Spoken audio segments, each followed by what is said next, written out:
동네 택배시장 6조 원 시대. 점차 커져가는 시장 규모만큼 연간 배송되는 택배 수도 늘어나고 있다. 최근 코로나19 영향으로 비대면 거래가 권장되면서 택배 배송이 급증하였다. 하루에 많은 물량이 몰리는 만큼 배송 중 물품 분실, 파손 문제가 많이 발생하고 있다. 배송 시간이 지났는데 물건이 도착하지 않았다는 민원은 물론 파손이 쉬운 물품은 던지거나 떨어뜨려 파손된 채 도착했다는 민원은 흔하게 찾아볼 수 있는 반면 고객 손해배상 책임은 택배사, 대리점, 택배기사 간 책임 회피로 인해 기약 없이 늦어지는 경우가 많았다. 이에 공정거래위원회는 택배 표준약관 개정안을 발표했는데 택배가 파손되거나 분실될 경우 고객이 손해입증 서류를 낸 날로부터 30일 이내 택배사가 우선 변상하도록 규정했다. 그러나 개정된 약관에 따르면 고객의 거짓말에 의한 손해배상 청구도 들어줘야 할 것이라는 택배사 측의 주장도 무시할 수 없는 상황. 배송 물품을 문 앞에 두었다가 분실 및 도난되는 사건의 책임자에 대한 논쟁도 자주 일어나고 있어 택배 배송에 대한 확실한 제도가 필요한 시점이다. 연평균 택배 배송 물품 약 28억 개. 늘어나는 택배 건수만큼 쌓이는 사건 사고에 대한 책임은 택배사와 소비자 중 누가 져야 하는 것인가?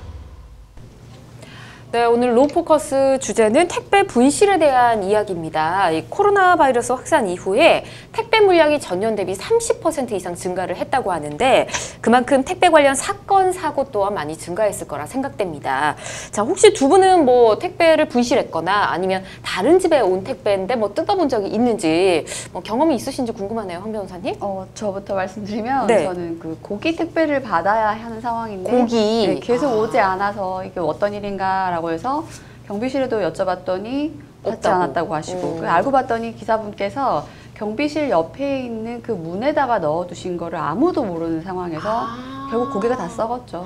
그런 경험이 있었습니다. 어떡해요. 이 변호사신데 뭐 손해배상 청구를 하셨을까요? 아유 뭐 그렇게까지 그냥 넘어가셨군요. 네. 알겠습니다. 최 변호사님은 뭐 택배 관련 사건 사고 있으셨어요? 네, 저는 예전에 최근 일인데요. 그 마트에 네. 물건을 배송을 했는데 마트에서 다른 집에다가 갖다 줬나 봐요. 근데 전화를 했더니 자기네들은 배송을 했다라고 하더라고요. 그래서 저한테 이제 CCTV 같은 걸 확인해 보라는 거예요. 아, 직접? 네, 바쁘니까 그런 건 못 하겠다고. 네. 그래서 따졌더니 다시 보내주더라고요. 그리고 그 택배 기사가 잘못 배송한 거는 자기네들이 찾았다고 연락이 왔어요. 그랬군요. 알아서 자체적으로 마트에서 해결을 네네. 했네요.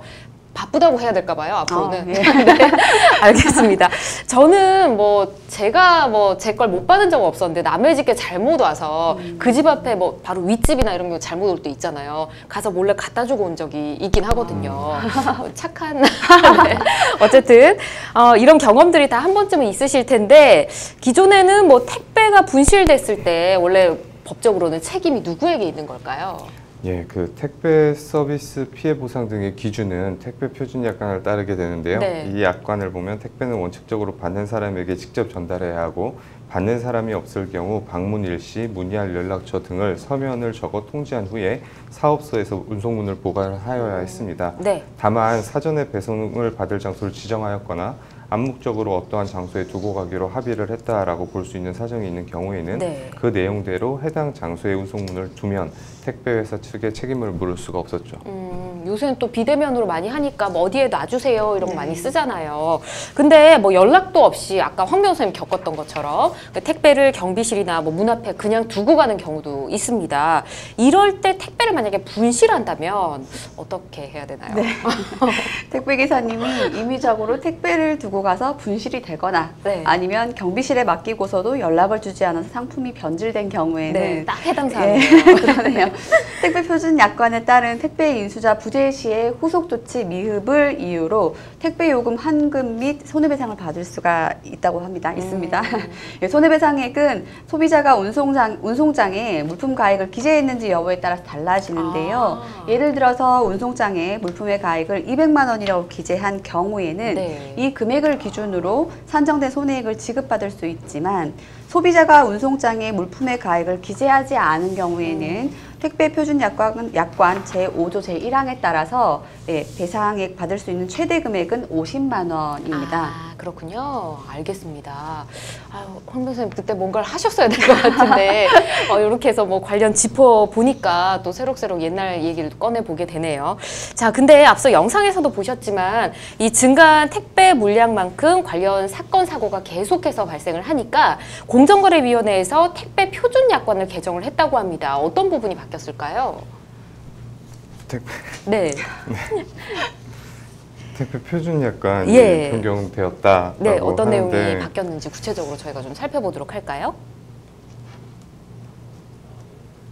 네. 네, 그 택배 표준 약관 제22조 손해배상 규정이 있는데요. 제1항에 따른 손해에 대하여 사업자가 고객으로부터 배상 요청을 받은 경우 고객, 이 영수증 등 제2항 내지 제4항에 따른 손해입증 서류를 제출한 날로부터 30일 이내에 사업자가 우선 배상을 하도록 법이 규정되어 있습니다. 네. 단 손해입증 서류가 허위인 경우에는 적용이 되지 아니하고요. 그렇군요.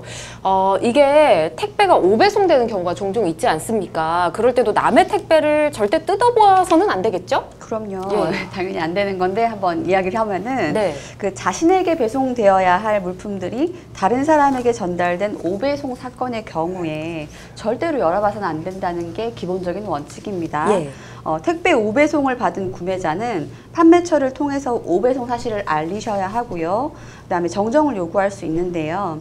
다만 잘못된 택배를 받았을 경우에 이를 반환하지 않고 또 사용을 했다. 네. 이럴 경우에는 법적인 책임을 물 수 있습니다. 점유이탈물 횡령죄라고 하고 법적인 형벌로는 네. 법정형으로는 1년 이하의 징역이나 300만 원 이하의 벌금에 처해질 수 있습니다. 만약에 고의가 없었다면은 법적인 책임을 피할 수도 있겠지요. 하지만 운송장에 다른 사람의 이름이나 주소나 연락처 등이 기재가 되어 있는 경우에는 그 표시되어 있는 것을 이미 봤기 때문에 그럴 고의가 없었다라고 주장하기는 좀 어려우실 것 같습니다. 알겠습니다. 남의 택배는 절대 뜯어봐서는 안 됩니다. 이거 좀 기본인 것 같고요. 또 택배 배송 중이 아니라 판매자가 물건을 보낼 때부터 뭔가 하자가 있는 물건을 보냈다 하는 경우에는 뭐 그 판매자도 모르고 그런 물건을 보냈을 수도 있잖아요. 그럼 그럴 때는 어떻게 해야 될지 택배사가 아니라 그 판매자한테 손해배상 청구를 당연히 해야겠죠? 네, 판매자가 물건을 보낼 때부터 하자가 있다는 걸 알았고 구매자가 이를 알았다면 구매하지 않았을 것이 명백한데도 네. 판매자가 이를 명확하게 고지하지 않고 발송하였다면 사기죄가 성립할 수 있습니다. 네. 또한 고의로 하자 있는 제품을 발송한 것은 아니지만 하자 발견 후 환불을 요구함에도 거부하였다면 네. 이제 민사소송을 통해서 계약 해제 그리고 손해배상 청구도 같이 할 수 있겠습니다. 알겠습니다. 자, 뭐 기본적인 내용도 있었고 우리가 이미 알고 있는 내용도 있었지만 바뀐 내용도 함께 짚어봤습니다. 그리고 오는 8월 14일이요. 택배 없는 날로 지정이 돼서 택배 배달을 하지 않는다고 합니다. 올해 택배 기사님들의 업무가 과중해지면서 과로사로 사망하는 분도 있었는데요. 여러분 우리 택배 배달 하시는 분들 만나며 수고하십니다. 이렇게 따뜻한 말 한마디 건네보시면 어떨까 싶습니다. 자, 여러분께서는 지금 생방송 법률 상담 함께하고 계십니다.